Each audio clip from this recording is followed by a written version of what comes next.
Hey, it's Drybear. And the fated moment has arrived. The patch notes for 1.1, the first major patch of Season 1 is here. So today we're going to go through the patch notes. And I will warn you, there's some good, but there's also some bad. So we'll get into that. But first, you should come hang out with me on my live stream. I'm live every single day on twitch.tv/Drybear. If you don't come hang out with me in the community, the next time you buy Starburst, you're going to open it to find that it has one extra of the flavor you like the least. Holy cannoli, Batman. All right, so there's a lot of new stuff in here.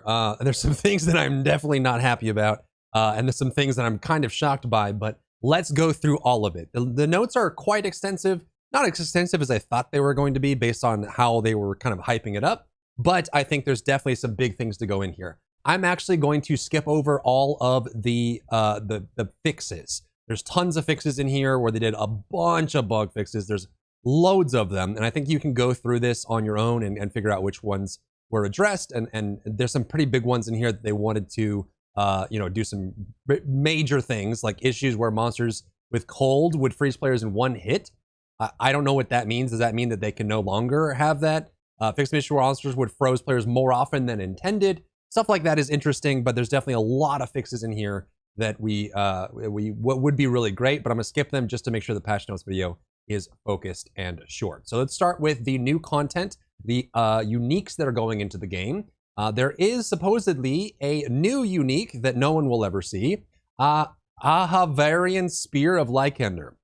A unique staff, gain a random shrine effect for 10 to 20 seconds after killing an elite enemy. This is another extremely rare uber unique that you probably will never ever see. But it exists, so there, now you're aware of it.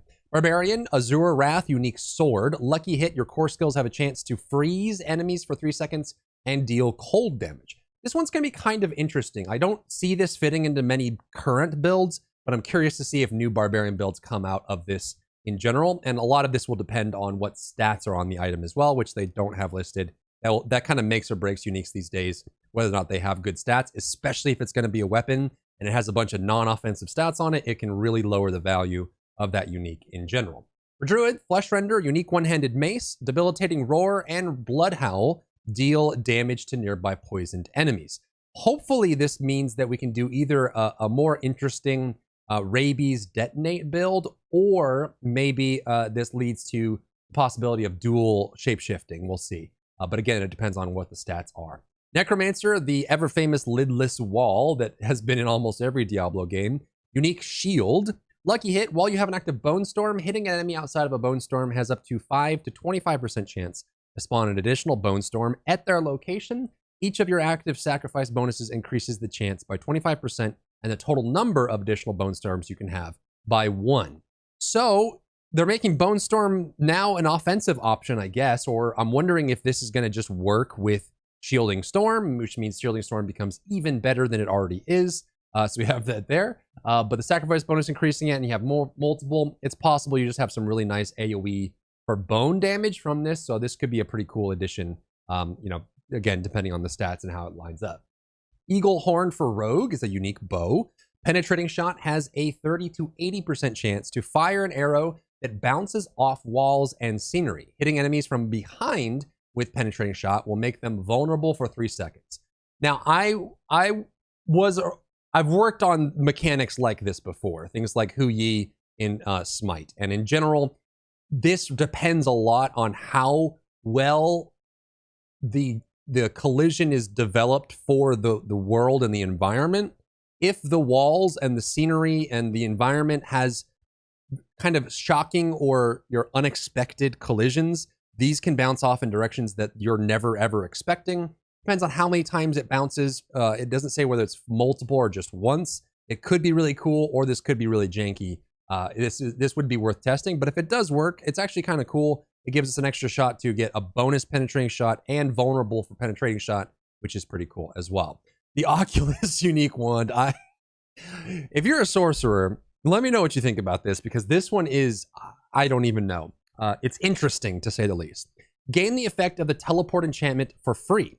When you evade using teleport enchantment, you are taken to a random location. Again, it's a weapon. I don't know if it depends on the stats on it, if this is going to be super valuable or not, but a random location while teleporting might be fun in like Helltides or Low Nightmare, but in High Nightmare or against Uber Lilith, I feel like is not going to be as fun. So we'll see. That's, you know, it is unique. I'll give them that. 7 new legendary aspects. There's some interesting ones in here, actually. For general utility, which means it's going to be boots, chest, helm, you can do Audacity. When there are at least 5 close enemies, instantly stun them for 2 to 4 seconds. This is going to occur once every 20 seconds. This is kind of an interesting utility. There are some builds that require crowd control or require stagger, and being able to do this is pretty nice, and it does mean you have to get in a melee range to do it. So I think it is kind of an interesting addition for utility in general. Craven, you gain 20 to 40% increased movement speed when moving away from slowed or chilled enemies. This one is kind of interesting, but also really weird too. Mobility means it has to go on boots. You get 40% increased movement speed when moving away from slow or chilled enemies, which means that I guess if you're moving away from them, you're not intending to kill them. Maybe this is for speed farming in general. So like when you slow or chill an enemy and then you run away, you get movement speed to run away better. Brave Sir Robin, I guess. This one, I guess, could be nice. Like you leave one mob alive that's slowed or chilled, and then you use that as a bonus of movement speed to get to the next pack. That could be an interesting application of this. That have it there. It is a pretty high movement speed bonus, so it requires you to freeze them or chill them or slow them and then run away from them in a different direction, but it is a kind of nice bonus. So maybe there'll be some clever usages for Craven that make that work. Barbarian Ancestral Charge is the one that they sneak peeked on the stream. Charge Forth, this is an offensive aspect. Charge Forth, calling 4 Ancients who also charge, dealing 40 or 50 to 100% of normal damage. There are enough mechanics in the Barbarian kit to suggest that you could do a full Ancients build. Hopefully these count as Ancients and you get the bonuses from that. You can also get 4 Ancients all charging at once, and this may even apply the CC aspect, which, you know, the knockback from 5 charges could be kind of cool. There might be some interesting applications there. Druid Subterranean, offensive aspect. Poison Creepers active also cast Landslide in a circle around you. Earth skills deal 20% increased damage to poisoned enemies. This one makes for a very interesting poison earth build that could put that, I mean, just the damage bonus in general. I'm curious what they mean by in a circle around you. Does that mean that it's a different shape landslide, or does it have multiple landslides, or does it have a landslide at your feet that's the normal size landslide and it just hits in an area? I don't know. But maybe this is like a, you know, like a earthquake kind of circle that does the landslide effect. Maybe, we'll see. Necromancer, Gore Quills, offensive aspect. Blood Lance will consume blood orbs to also conjure lances from them. Each additional blood lance deals 20 to 50% of normal damage and prioritizes targeting unlanced enemies. This one is, I like the direction of this because it means that blood can then invest in blood orbs and not go for things like vulnerable, which doesn't really work for overpower, which is nice. You get some benefits from it. But the reason that they had to hard cap Blood Lance was because it was spawning too many lances that was causing server issues. And now you can get additional lances that spawn and prioritize untargeted lances. This part's kind of cool. It means that you can get more lances out and you can split more lances on top of that. I guess maybe they're thinking that you can't, unless you sit there for 75 minutes like that guy did with Necromancer to beat Uber Lilith in one shot. You won't really get a lot of blood orbs on screen, maybe, you know, 2 to 15 versus, you know, the much higher that we had for the others. So I think this is kind of an interesting, and it also means that you can prioritize targeting unlanced enemies, and it does a percentage of damage as well, and you can put it on offensive, which could be an interesting option for Bloodlance. So I think that that's a nice change. Rogue Pestilent Points, offensive. Every third cast of Puncture is poison imbued with 100% to 150% of normal potency. Poison imbue is already very strong. Being able to get a free poison imbue that will hopefully inherit your poison imbue bonuses makes this even stronger, and does kind of have some interesting options for Puncture. So I think there's enough here to be excited about and be interested in, and maybe this works its way into more builds. Sorcerer, Searing Wards, offensive aspect. After spending 200 to 100 mana, your next firewall is free to cast and will destroy incoming small missiles. I don't know what they mean by small missiles. I'm guessing that's projectiles, but before now, I have never heard them classify the projectiles that come in as missiles. I'm guessing this means that like it won't be like big boss effects that are projectiles, but maybe like small minions or side minions or ranged minions, it'll just destroy those, which kind of creates this nice Overwatch style wall that destroys projectiles. It could be pretty cool. And you get a free cast of Firewall. But honestly, I feel like this maybe should have been Fireball, considering that Fireball and Incinerate are the ones that have the mana issue, not Firewall. But I guess a free Firewall is kind of cool. And being able to block things with a deployable, that's also pretty cool. Accessibility bug fixes, made various improvements to accessibility, yada, yada, yada. Okay. This is the, these are all the bug fixes. There's a lot of them in here. So feel free to peruse these at your leisure. We've got a lot more to go to on the second half of these patch notes. Here we go. They've added more dynamic loading screens with the release of Season Malignant. This includes adding more assets to loading screens, such as your player character. Neat, kind of flavor, whatever. Altar of Lilith unlocks are now account-wide. Map discovery is now account-wide. Huge major pumpers. We love this. We've been talking about this for a long time. Having this in the game now is great. This should hopefully apply across hardcore, softcore, and season, and any mixture in between of any of those. Whispers will no longer reward sigil dust because they already made the change so that when you get a Whisper cache, they will give you a guaranteed sigil instead of giving you dust. So I guess they just didn't want to give us both. I don't know why. Overall loot quality has been significantly improved for silent chests. We'll see what this is.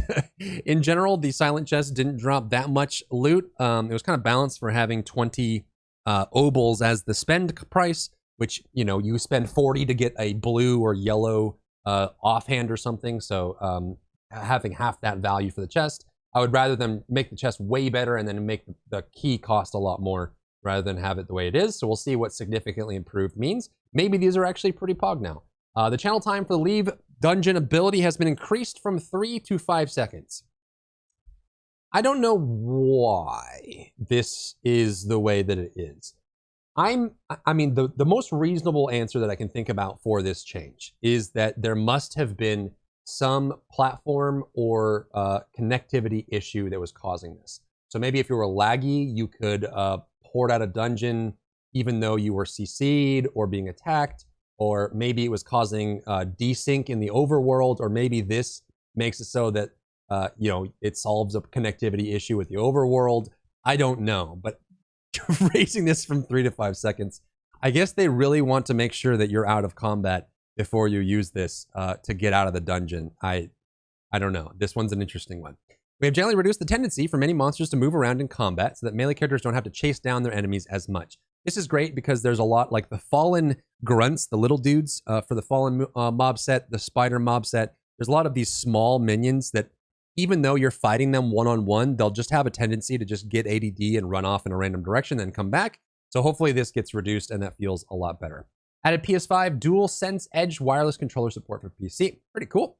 This next one, these next few are pretty surprising, to say the least. World Tier 2 has had the following bonuses added. Currently, World Tier 2 gives you a 20% bonus to XP and a 15% bonus to gold. They're also increasing that gold from 15% to 20%, and then they're making monsters drop 15% more items.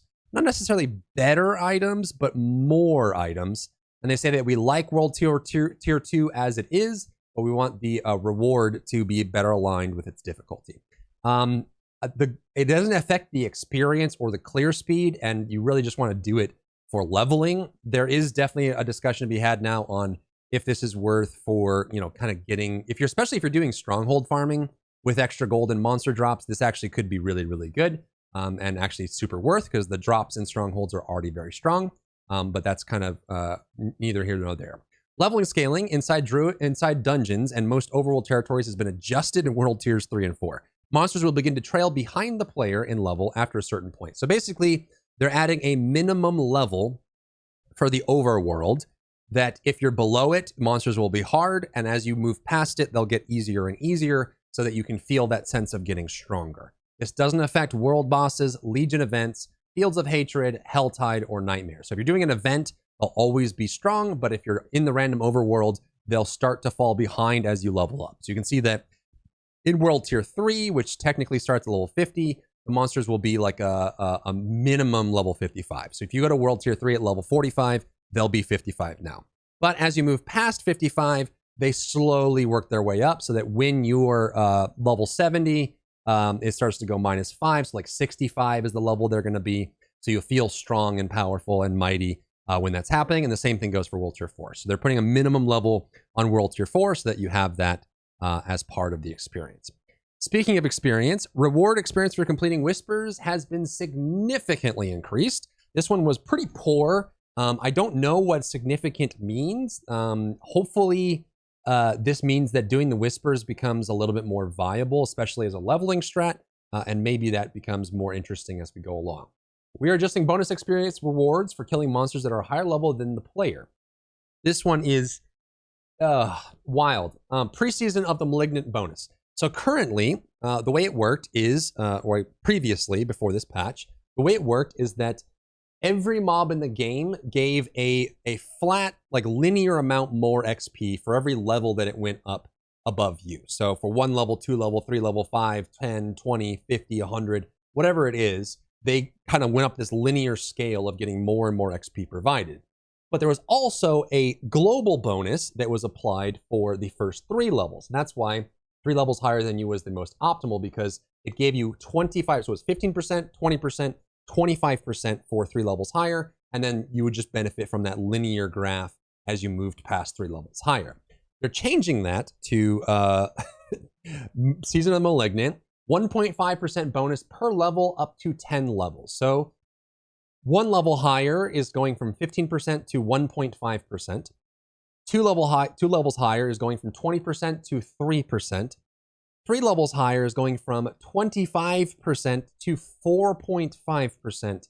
And then all the way up at 10 levels higher, the bonus will be about equivalent to what it was at 1 level higher before. I guess they didn't like people leveling fast, even though I feel like the casual player wasn't leveling fast. It was really just the high-end players that were leveling fast, and they're always going to find a way to level fast. I feel like this is just going to make the leveling process for players feel worse overall when they were already complaining about the level grind to 100.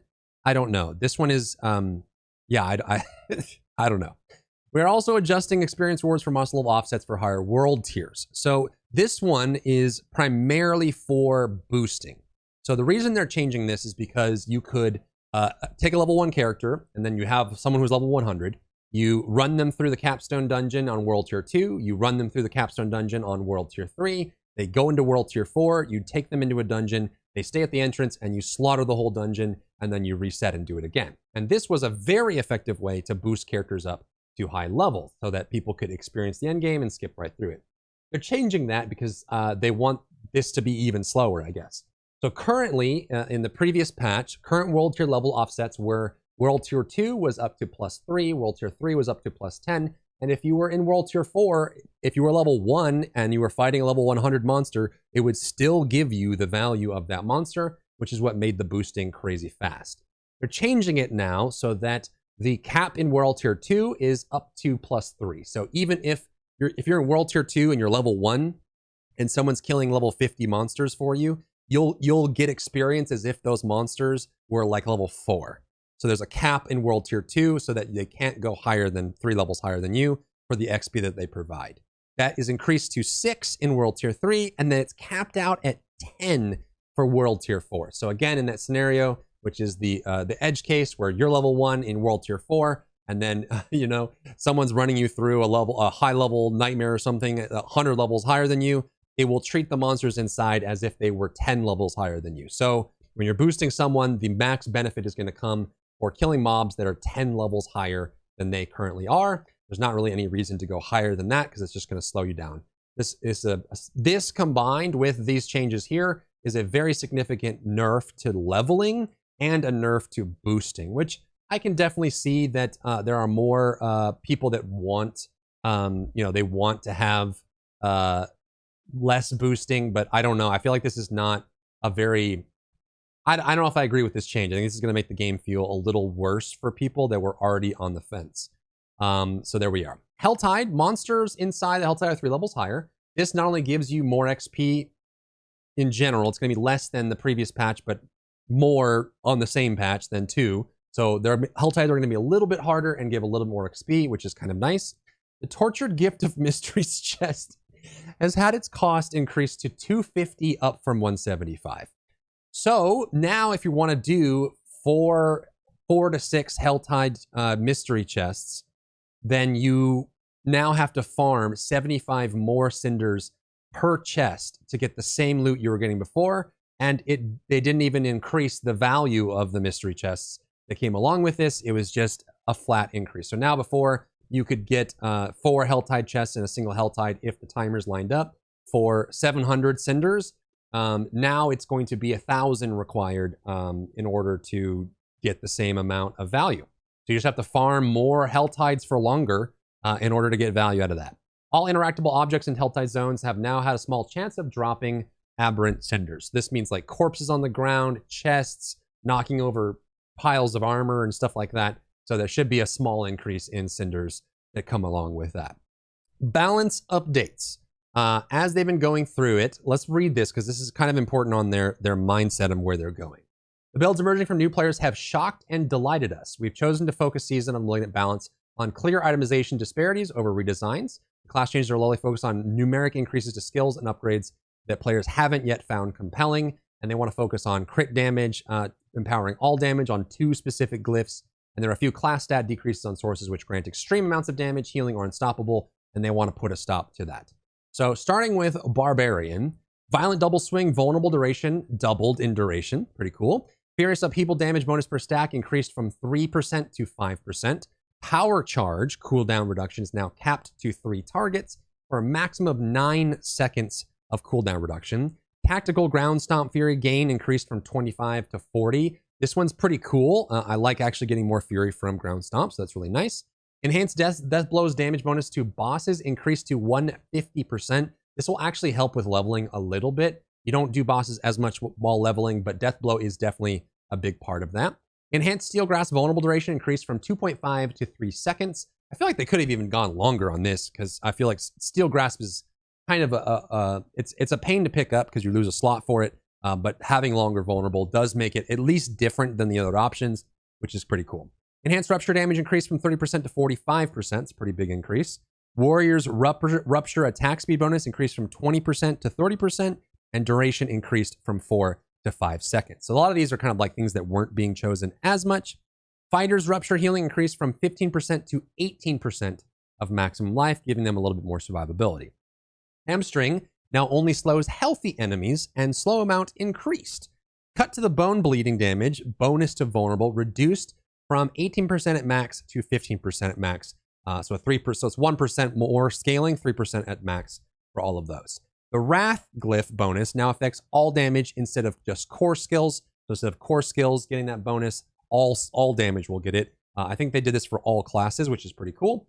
It does mean that you don't have to run a core skill build to get the benefit from this, even though I think the glyph will still be, the scaling value will still be core, I believe. But the bonus, like maybe this is only for the secondary passive that gives it to core skills versus others. Relentless Berserker aspect, berserking duration increased from 1 to 2. Battle Mad berserking duration increased from 1 to 2.5 to 3.5, so 1.5 more seconds. So more berserking duration from these. Brawler's aspect damage increased from 1.3 to 1.8 at the top end, so 0.5. Burning Rage damage increased significantly, 0.14 to 0.28 on the scaling. That's double the amount. This one could be really fun to play with. Aspect of the Iron Warrior damage reduction is increased from 25% to 28%, so 3% across the board. Slaking aspect, lucky hit chance increased from 30 to 50 to 40 to 60. I feel like they could have even gone a little higher here. This one just feels like it doesn't proc enough, but I'm happy to take the extra 10% on the lucky hit chance there. Ancestral Echo's lucky hit chance increased from 40 to 50 to 50 to 60. Weapon Master's aspect, lucky hit chance increased from 50 to 55, so 5% across the board on all of those. Gore's Devastating Grips now explodes every 2 seconds or after it ends, and its hit cap has been removed. So they basically baked the hit cap into it rather than it listening for longer. It's just going to, every 2 seconds, it'll explode, and then however much damage you can get into that 2 second window. It's kind of built into it. It's probably a little bit easier way than waiting, and then capping, and probably feels better too because you'll see the numbers more often So I'm actually in favor of this change. I think that's going to make it feel a little bit better. Fields of Crimson bleeding damage bonus increased from 10% to 15%. And this is probably to combat all the bleeding nerfs that they did previously to affect the insane bleed builds that were going on for Barbarian at the time. On to Druid for the start of Season 1. Enhanced Claw attack speed bonus increased from 10 to 15. Nice change. Hopefully True Werewolf gets some value here and maybe won't even have to do like Storm Strike as their builder. Storm Strike damage reduction reduced from 25% to 15. It was kind of bonkers that this was 25% when other classes usually only got 10 to 15. This one was just overtuned in general and also made Storm Strike just the de facto best builder in the kit for Druid, which is kind of interesting. Boulder damage increased from 33% to 46%. This is insane, and it needed to happen because Boulder was kind of a meme. Boulder was nice if you got a free one through Nature's Fury, but it wasn't very fun to run as a casted ability because it just didn't do a lot of damage and sometimes behaved very weirdly. So the base damage coming up a lot makes me happy. I'm excited to try more Earth builds that focus on that purely. Savage Trample Spirit gain increased from 20 to 40. That is a lot of extra spirit from Trample, and this will make the leveling experience a little bit better for Druid. It means that they can run Trample, get that extra spirit increase, and also have the benefit from shapeshifting and everything. Is pretty cool. Prime Lacerate healing increased from 3% to 5%. The healing is really small on this because it's an ultimate, so you don't really get to use this constantly to get that extra bit there, but it is nice to get that increased a little bit more. Cataclysm lightning damage increased from 64% to 77%, and tornado damage from 19% to 23%. So they're kind of making the ultimates better here. Supreme Cataclysm vulnerable duration increased from 2 to 3 seconds, making just Storm as a better option for Cataclysm. Prime Cataclysm duration increased from 2 to 4 seconds. This affects a lot of these duration-based Storm builds. And then the last one, which is very sad for a lot of Druid players, Prime Grizzly Rage, which previously gave you Unstoppable for Grizzly Rage while Grizzly Rage was up, and you can extend the duration of Grizzly Rage, which means that bear builds had tons of Unstoppable, nigh on infinite if they were running with it. Now it's 6 seconds, and it doesn't go any higher, and instead of while active. So 6 seconds capped, you're going to be more like Necromancers, I guess, or Sorcerers as a Druid. They're taking away that infinite Unstoppable. I wish they were doing this with changes that made the CC in encounters less, but they're not. So that one's a rough one. Sorry about that, Druid fans. Provocation threshold required for guaranteed overpower reduced from 35, 30, 25 down to 16 seconds. This one's going to be a nice change, and it does make the overpower build a little bit more viable, though still kind of wonky. Spirit boons. Masochistic now also requires a lucky hint chance of 75%. Prickle Skin, which is the thorns, scaled up from 0.1 to 0.15, so it's a 50% increase on the amount of thorns you get from this. This is definitely going to make leveling a little bit easier for Druid post-level 17 or 18, whatever you go to actually turn in and activate these spirit boons. Iron Feather Maximum Life increased from 10% to 14%. Bolster Fortify going up 5% is insane. This is going to give you a bunch of extra Fortify for this. And then Overload damage increased from 0.2 to 0.25. All of these are actually kind of cool. I think there's some nice changes there for the Spirit Boons. I wish they made it so it was a little less weird to get these unlocked. But once they're unlocked, you'll benefit from these. Spirit Glyph, which is just like the Barbarian Glyph. The bonus now affects all damage instead of just core skills. We like that. That's pretty cool. Aspects. Aspect of the Calm Breeze lucky hit chance increased from 10% to 12%, so 2% across the board. Balanced aspect maximum spirit increased from 50 to 80, so 30 extra spirit across the board. This is a nice change, and this feels like it's a good number as well, so this might be in a good spot now. Aspect of the Tempest damage bonus increased from 15% to 18%, so 3% across the whole board. Skinwalker's aspect healing increased from 0.5 to 0.7, or 0.2 across the board for Skinwalker. Symbiotic aspect cooldown reduction from reduced from 8 to 5. They don't like this reducing cooldowns as much, I guess. Aspect of the Stampede damage bonus increased from 20 to 26% damage. This should help, and I'm curious to try this now. 6% is kind of a nice change. Hopefully this makes this a little bit more viable. It doesn't kind of make this build come into the spotlight, but it is an interesting option that I will be testing this season on my Druid. Shepherd's damage bonus increased from 8% to 10%, but the range is still rooted in 6. So the range goes higher, on this aspect, up to 10%, meaning that towards the end of your gearing process, you can get more value out of it. Insatiable Fury, Werebear skill ranks increased from 2 to 3, and then Mad Wolf's Glee increased from 2 to 3. So Werewolf and Werebear skills from these two items go up an extra rank. I mean, I'll take it. It's free, I guess. You know, free bonuses, free skills. That's pretty awesome. Moving on to Necromancer. Initiates Decompose slow increase from 30% to 50%. I don't think this is enough to make people want to use Decompose regularly, especially if they have better options for things. But having a bigger slow does help a lot in being able to channel and stay channeling, especially if you're running the rotting aspect. Paranormal Sever, cast required for vulnerable, reduced from 4 to 3. This is a huge change. I like this one a lot. Enhanced Blood Surge healing increased from 2.5 to 3% of maximum life. Very good. Enhanced Blood Lance damage reduction for Pierce reduced from 15% to 10%. So these two changes are kind of helping with blood, and then this change is helping with the kind of hard capping that they gave to Blood Lance in previous patches.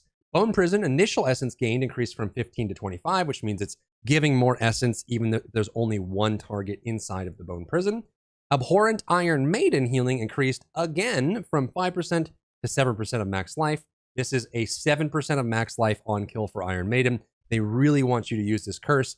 If you can use it, it's actually really strong, but you know, it's a nice heal. It is. It really is. It's good for blood builds for that healing.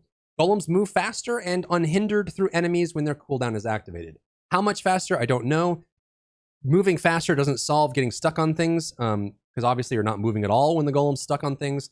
I really wish they would do something more advanced here, teleporting, lobbing, something. But we'll see what this does and if this actually makes a meaningful impact on the golems being able to use their ability in general. Supreme Blood Wave leaves behind blood orbs earlier in its path. Nice change. This needed to happen. Raised Skeleton, Corpse Explosion, and Corpse Tendrils range for auto-targeting corpses on mouse and keyboard increased by 50%. The community has been asking for this since the beta. Big change here, so congrats. This one should feel a lot better for targeting with the mouse that doesn't have the auto-aim. Raised Skeleton, Skeletal Priest bonus damage increased from 20% to 30%. So when you are spamming Raised Skeleton, the damage bonus is 10%, so you're going to get a nice 10% damage bonus to all your minions. And then the Raised Skeleton Priest healing at base without any actual talents or skills from this, it goes up 5%. So you heal them more and you give them more damage when you have the maximum amount of skeletons and you're spamming it, and this will go to your golem. It is a minion buff. It does give them a little bit more, and this combined with the golem moving faster might make minions feel better. I don't think it's the end of the story, nor do I think it's enough for what minions are in right now, but it is a start, and it is a buff. It is a buff, and they'll do more damage and be able to be healed easier. This doesn't solve them dying to AoE damage like Fire Enchanted, but it will help you in that regard because you'll be able to heal them more from that. Passives, Evulsion bonus damage to vulnerable reduced from 18% to 15%. So Evulsion got a 3% nerf at max. Transfusion minion healing increased from 45% to 60%. This needed to happen.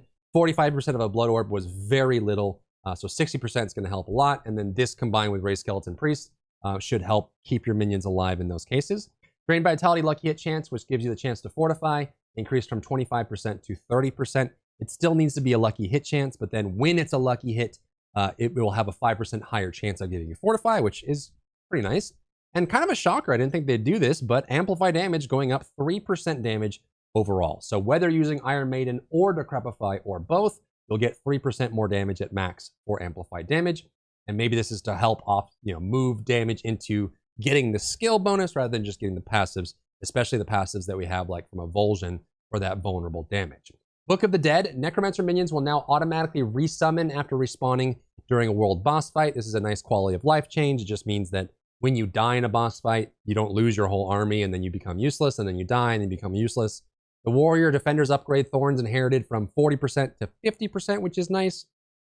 Shadow Skeleton Mage upgrade attacks required for additional Shadow Bolt reduced from 5 to 4. Gives them a small increase to their damage output, which is nice. Bone Skeleton Mage upgrade Fortify amount increased from 11% to 20%. This just means you're happier to sacrifice them, but doesn't make them any better in utilizing for their damage output or the amount of damage they deal to themselves. Iron Golems upgrade attacks required for Slam Attack reduced from 5 to 4. This is a nice change for Iron Golems. And remember, we will be getting the damage increase on Raised Skeleton and the heal as well. So some minor changes for minions that make them a little bit better than they were before. And then the Essence glyph, which is the core skill glyph, now will affect more than just core skills. These are some of the big ones down here for Necromancer. Splintering, which was the aspect that I figured was going to be the one. If they were to nerf Bone Spear, I think this was the best way to do it because it was just, it was kind of the core problem for Bone Spear in general. Splintering aspect, damage bonus reduced from 100% to 60%. So a big damage nerf on the return shards that deal damage to targets that are vulnerable. It still means that they'll be able to apply AoE vulnerable, but this change here on Splintering plus the change to Avulsion is going to be pretty noticeable for Bone Spear, but it's not as bad as an overall nerf as I was expecting for Bone Spear. So I think it's probably kind of a, you know, it's better than it could have been for Bone Spear fans out there. Aspect of Plunging Darkness spawns a Blight when you put down a Bone Prison. The damage increase from that bonus Blight has gone up 25%. Kind of cool. You really only used it for Void, but having extra damage on that is kind of nice. Coldbringer's Aspect Blizzard cooldown reduced from 10 to 8 seconds. I feel like they could have even gone a little lower here because it just feels like it's not up as much, but it does have that option there. You can freeze more often, and this is a 20% buff to Coldbringer as well. Aspect of Hungry Blood, chance to fire Bloodlance increased from 10 to 20% to 13 to 23. This is to offset the fact that they made it so they capped how many can spawn, so they're making it have a higher chance to spawn. Blood-soaked aspect damage increased from 0.2 to 0.31. This is a nice change, upgrading that as well. Aspect of ultimate shadow damage increased from 0.22 to 0.48. This is massive, and I would love, since I'm doing Druid this season, if somebody wants to do a Blood Wave shadow damage build where you do ultimate shadow, because this means that you might even be able to do ultimate damage now with Blood Wave and resets, because this is a crazy increase in the amount of shadow damage that it deals, and Blood Wave Shadow, Ultimate Shadow already does a good bit. Aspect of Grasping Veins. We knew this was coming. We knew this was coming. We knew this was going to happen, and it's here. Crit damage bonus reduced from 60% to 40%. So a 20% top-end reduction to Grasping Veins. This makes this a lot less viable. It's still viable. It's still going to be 10% crit and 40% crit damage. And you put on an amulet, it's going to be 15% and 60%. So if you put it on an amulet, it's going to be back to what it was before, but it's still a pretty significant nerf to the crit damage here. The next one blows my mind. I don't know. Osseous Gale. This is the one that makes you consume corpses and extend the duration of your Bone Storm. They went from 4 to 8 seconds per corpse to 5 to 10. Or for the total. So they buffed the duration of Bone Storm, which is going to make the Shielding Storm meta become even more solidified. But I guess if you're going to consume up to 8 corpses and you get the duration bonus, the duration is just going to be longer. So Bone Storm just gets even better. Remember, this also comes with Lidless Wall now, so you can spawn additional Bone Storm. So Bone Storm builds are going to be a little bit more stronger than they were before. Aspect of the Damned, where you needed 2 curses to apply to get shadow damage, got buffed from 40 to 50%. I think they could have gone higher here, but then maybe they're just being a little bit more cautious on that. Blood Bathed Aspect Echo damage, this is for Blood Surge, reduced from 60% less damage to 50% less damage. So this is a buff for Blood Surge in general. It doesn't affect the overpower hit, but it does mean that you can get more extra damage from Blood Echo or Blood Surge. Super nice. I like this change as well. Aspect of Reanimation Skeletons damage bonus increased from 30% to 40%. This was already one of the best minion aspects in the game already. So this going up from 30% to 40% means that you can get 10% more on normal offensive. You can get, what is that? 20% more on your two-handed weapon or 15% more on your amulet to get some extra crazy damage in there. And again, that does combine with the bonuses to raise skeletons. So that does mean we can get some more damage out of skeletons in general, which is pretty cool. Bloodless Scream essence gain increased from 5 to 10. They doubled the amount of essence that you get from Bloodless Scream. I don't think this makes this item viable. I still think this item is a huge bait because it is, again, a two-handed weapon that doesn't have many offensive stats on it at all. It just gives you essence and crowd control, and you lose a lot of damage for running it. And until you can find a way to give damage in other ways, I don't think this makes sense. Essence gained and chill is super nice for darkness, but it being on a two-handed weapon makes this really hard to run as a general item. Deathless Visage got a damage buff, so the echo that pulses with this unique has gone up by 0.03 on the scaler, and this is probably just to counteract the major nerfs to Bone Spear with the Grasping Veins nerf, Splintering nerf, and then, of course, the reduction to Avulsion, all of that there. Is this going to make up for it? No, but Bone Spear had to come down at some point, so there is where we landed. Going on to Sorcerer. Aspect of Disobedience, maximum stacks reduced from 100 to 60, reducing bonus armor. Wait, this is general. This is rogue. It shot me down. I was going to say, that's not a Sorcerer thing. Or not a rogue thing. Okay. Advanced rapid fire duration increased from 3 to 5 seconds. Caltrops cast speed increased by 15%. The duration of rapid fire going up on advanced to 2 extra seconds is actually kind of interesting. I think this actually does create some pretty interesting builds, so we'll see what happens from that. Enhanced Cold Imbue, lucky hit chance increased by 10%. This needed to happen. I really like this as an abuse spell, and most of the time people are running either poison or shadow. And I like the multi-imbue that you can run, especially if you're doing the arrow volley ultimate, the arrow storm, you can do apply out there. I think this is going to make this kind of interesting to get some extra CCs out of this for the cold imbue. Enhanced smoke grenade damage bonus increased from 15% to 20%. This actually makes the trap builds a little more interesting if you're running smoke grenade, which is cool.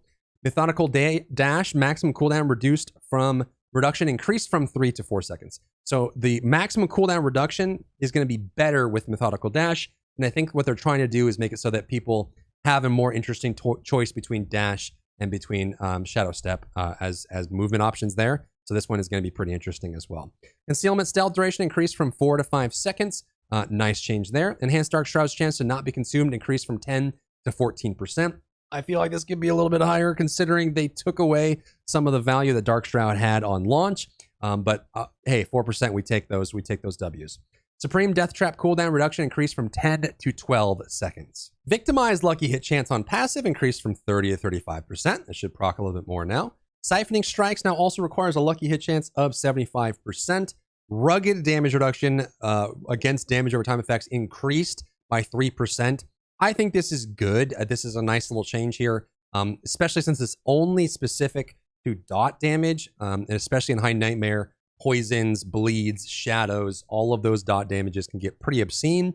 So having this go up a little bit, considering it's very specialized, I think makes a lot of sense, all things considered. Mending Obscurity, healing per second while stealth increased from 9% to 12%. You can't stay stealth infinitely forever, especially if you're trying to do anything. So having this go up a lot, especially since it's limited in time, does make a big difference.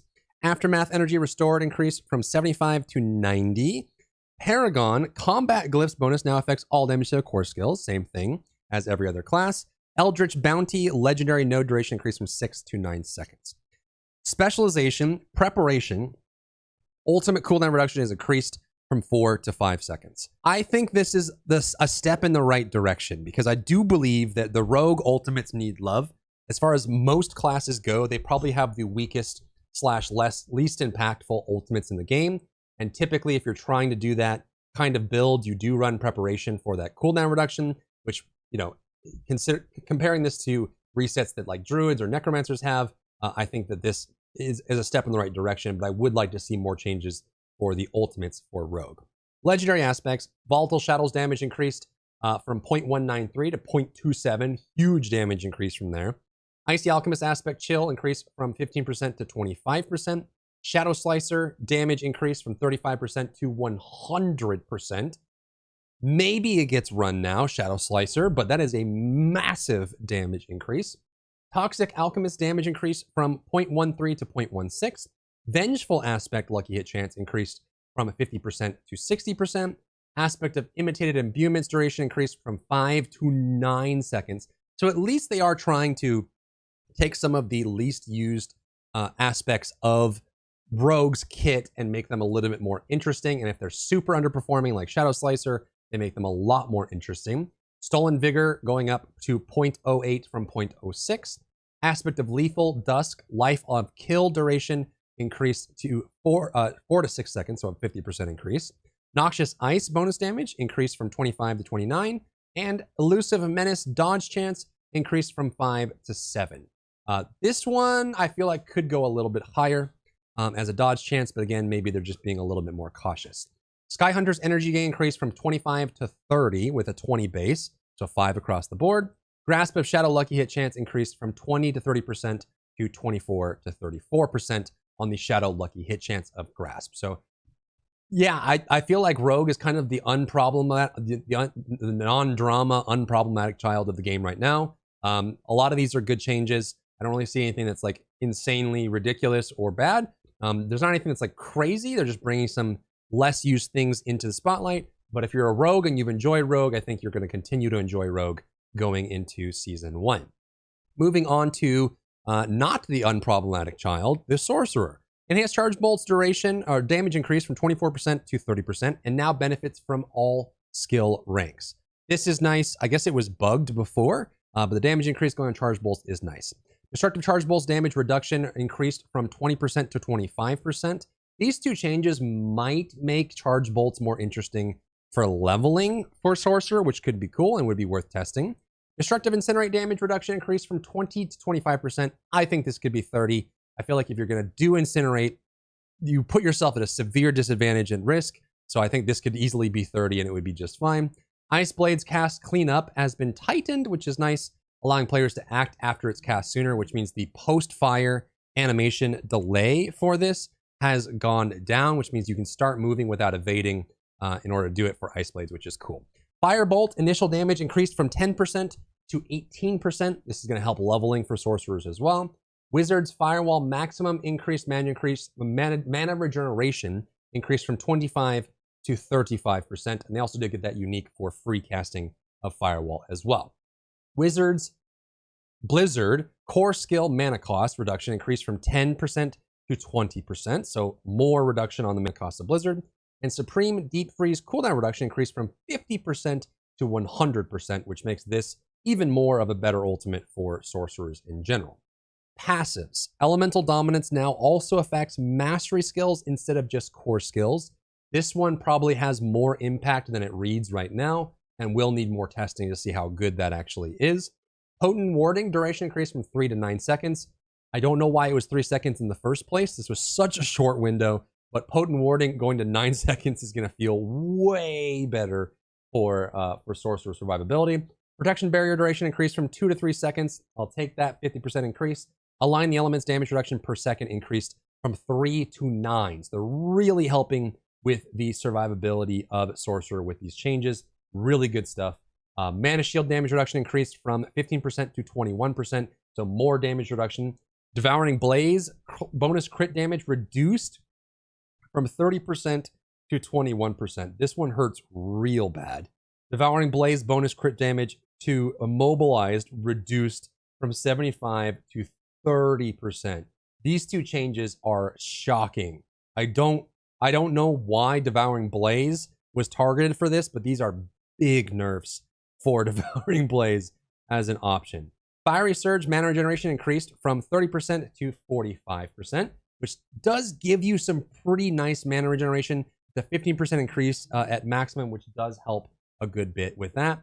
Destruction is now going to benefit all damage, not just core skills. And then enchantments, very important. Spark Enchantment, chance to form crackling energy increased by 4%. Nice change. Frozen Orb Enchantment, chance to be cast increased from 20 to 30%. Also a nice change. I would love to run a Frozen Orb build that might be a little bit more viable now. Incinerate Enchantment cooldown reduced from 18 to 14 seconds. Good, Incinerate needed it. And then Hydra Enchantment mana threshold reduced from 300 to 200. I think, honestly, and if you're a Sorc player, let me know what you think. But for me, I would have been fine if they kept this at 300 and then just made this Hydra count as a free Hydra instead of pushing you towards your cap of Hydras.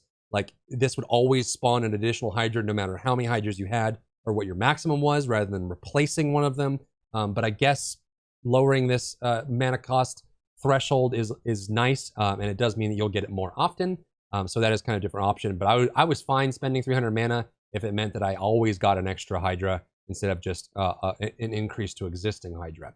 Legendary aspect of efficient mana cost reduction increased from 10 to 20% to 25%, so 5% across the board, and now also affects mastery skills. The mastery skills getting a double buff here from this, and then from elemental dominance as well. So again, needs more testing to see how far that goes.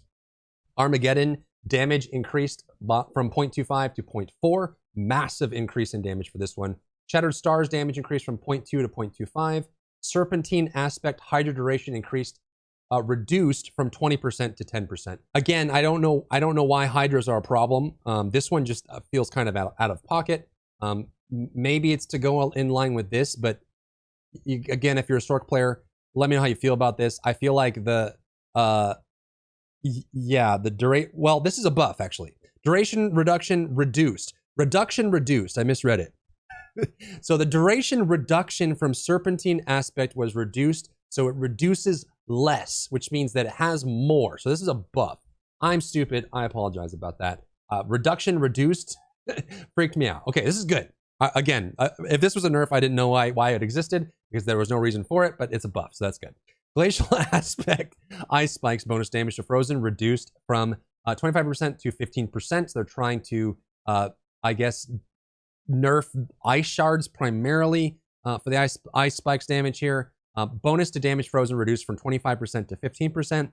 Damage increased from 0.3 to 0.35. So that the bonus damage to Frozen is down and the damage to all is increased. So maybe this equals out. It's less burst on Frozen and more damage the rest of the time. So maybe this actually feels kind of good and it's more consistent as an option. But I guess we'll have to see in practice. Aspect of the Frozen Tundra Ice Spikes damage increased from 0.35 to 0.4. Frozen Wake Ice Spikes damage increased from 0.3 to 0.35. And Chill increased from 10% to 15%. This is why they reduced this, by the way, is because they were bringing up some of the other Ice Spike bonuses, which is cool. I feel like Ice Spikes is a nice proc effect that is cool and visually fun. And when you find ways to proc Ice Spikes through all the different ways that you can, I think this feels really good. Aspect of Biting Cold, chance to apply vulnerable to frozen enemies increased from 35% to 40%. It's a nice change. Encased Aspect Life and Mana Restore per second increased from 20 to 30%. You get the life and mana during your ultimate. That's really nice. And it means that you get more mana, which is really, really good. You can then stay in the duration the whole time without breaking it. And I think that feels really good. This should help with the mana problems that Sork suffers from right now. Stable Aspect, chance for a free cast increased from 10% to 12%. So a nice little proc increase there. Splintering Energy, chance to spawn an additional Lightning Spear increased from 20% to 50%. This definitely needed to happen. This did not proc anywhere near what it should have for the kind of build that you were doing. And oftentimes you would forget that it was even there. So going from 20% to 50%, that's a nice change. We like that. Aspect of the Unbroken Tether, chance for additional Chain Lightning Chains increased from 35% to 40%. So an extra 5% there as well. Items. Gloves of the Illuminator, Fireball damage reduction reduced. Let's be careful. From 75% to 65%. So Gloves of the Illuminator, Fireball damage reduction is less reducing. It reduced the reduction of what it was from 75% to 65%. So Gloves of the Illuminator has been buffed.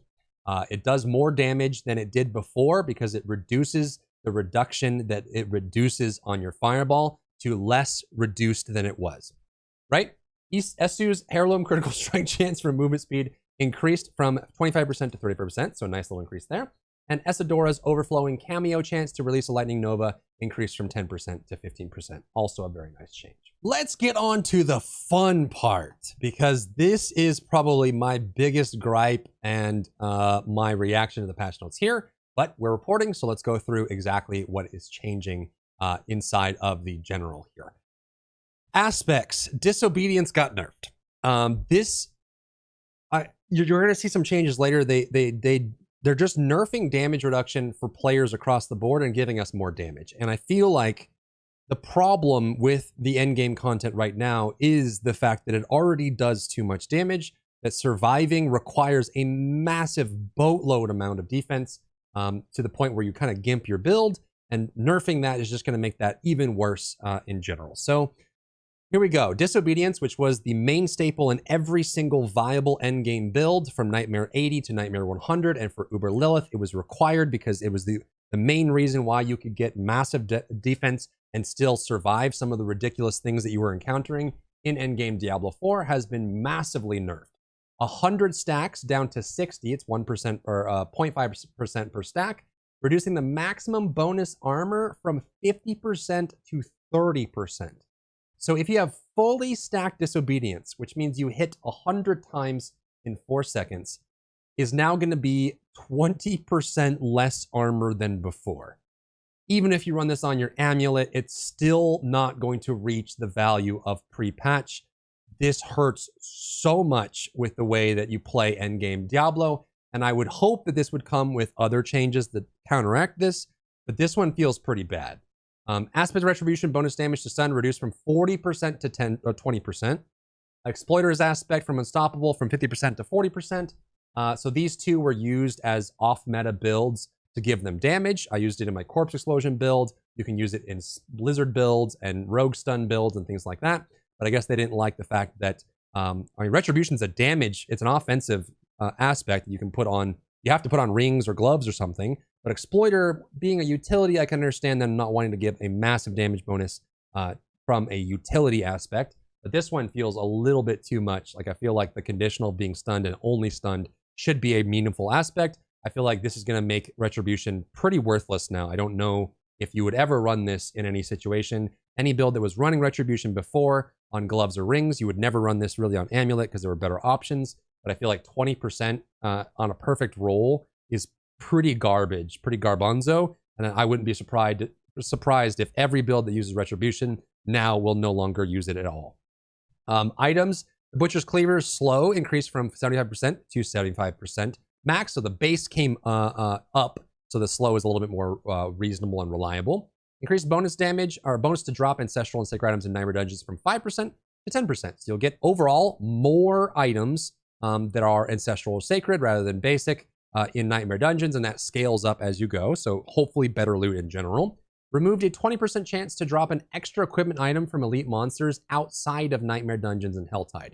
So the amount of loot you get from overworld activities and normal dungeons is going down, and then the amount of loot you're getting in Nightmare Dungeons is going up. So Nightmare Dungeons are solidified as the best for loot, and then Helltide is still good.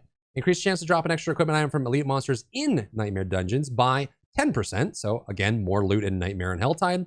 Nightmare Dungeons now have a 50% chance to drop a second legendary item upon completion. This is more incentive to finish your Nightmare Dungeons instead of rerunning them over and over. This one's really good because you can get uniques this way.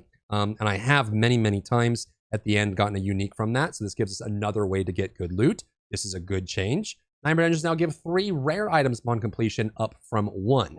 So you get more loot at the end. The loot is better. You get more loot across the board and higher chance at better loot all along the way. So Nightmare and Helltide are now solidified as the best sources of loot in general. Monster HP scaling from 85% to 100% bonus per extra player in a party. I think they did this to nerf group farming so that the groups that are farming will take longer to level, or just it's harder to do. This combined with the monster level and the XP changes means that the groups that are speedrunning to 100 are going to take longer to do so. But it also, like, I feel like my perspective on this is, yes, these changes are targeted at the speedrunners and the content creators that are rushing and proving the very edge case of what's possible in the game. And this will slow them down significantly. My concern is that there isn't really anything else in here that helps address the people that were just playing the game and playing with their friends and leveling and trying to get to 100. They're playing when they get off work at the end of the day. They log in, they level. Now that leveling process is going to be slower. Level scaling is going to be worse. Monsters and groups are going to be harder, and they're not going to give more XP because of it. So I feel like this just hurts the common gamer, and it definitely hurts the high percent that are speedrunning, but it hurts the common gamer just as much, if not more so. So that's why I generally don't like this kind of direction. Miscellaneous, adjusted the scaling of Greed Shrine to improve its effectiveness. Good. Greed Shrine, I affectionately call the movement speed shrine because it only gives you movement speed, even though all of them give you movement speed. So hopefully this is a nice gain that actually gives you reasonable amounts of gold, not nothing.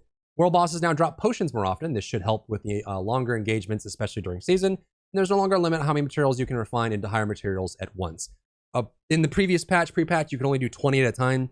Usually these things don't make sense to players, but the reason they exist is because it prevents backlogging of actions on the server. So if you have, like, you know, if 10,000 people are queuing up 50,000 items going at once, it can really start to slow down the queue log for the server and processing those events. So maybe they put that in as a restriction to make it so that that wasn't a problem, or maybe they fixed the problem that was preventing, which means that the prevention wasn't necessary anymore at all. Item affixes. This one is even crazier in combination with the general aspect changes that we have above. Many affixes are too efficient and are outshining alternatives. We're looking to refine the outliers, improve the number of meaningful choices on competitive slots, and increase the overall flexibility of items. We know these changes will reduce the total amount of possible power a character can possess, so we'll be monitoring how these changes affect ability to expected milestones throughout the season. So let's go through all of them, and then I'll give my thoughts, because this will coincide with changes like the disobedience going down. So there's definitely some combination things that are going to hurt twofold. We're increasing the availability of affixes below to make them easier to include in different builds. Control impaired reduction can now appear on pants. Barrier generation can now appear for all classes, not just Sorceress. It will also begin dropping later in the game. Lucky hit chance while you have a barrier can now appear for all classes, not just Sorceress. And then it can appear on Amulet or Offhand as well, which is kind of cool. Mastery skill damage. This just prevents people from rolling a Sorceress to roll their gear and then switching back to their main. Mastery damage, newly added, can appear on Sorcerer weapons, scales identically to core skill damage. So you can make mastery skill better. There's probably going to be some mastery skills builds that kind of come out of this, hopefully, that make this a little more interesting. Resistance to all elements can now appear on shields that people won't pick up because it scales poorly, but it's there, so there you go. The core stat bonus on weapons has been overperforming, so we're pulling back on this bonus. What I feel about this one is your main stat as a class is technically in its own bucket. So the scaling that you get on skill damage from your main stat, depending on what class you are, is very, very good. You were able to get a high amount on two-handed weapons, but I feel like the damage bonus that you got from it wasn't out of control, considering the fact that you would be giving up another option for that, which would be like crit damage, vulnerable damage, damage to slowed, damage to frozen, damage to chilled, damage to crowd control. Like, there's so many other things that you would give up for this main stat that it didn't seem like it was too much. But now it's going to be 50% less stat on the weapons. So if you get main stat on a weapon, it's going to be 50% less than it was pre-patch. There'll be 50%. So the bonus that they get is 25% instead of 50% on weapons there. So less main stat on the weapons. Maybe this targets people running dexterity for armor, or strength for armor, or dexterity for dodge or something. I'm not sure, but less main stat available on main weapon. Cooldown reduction affixes often felt mandatory, and they kind of were.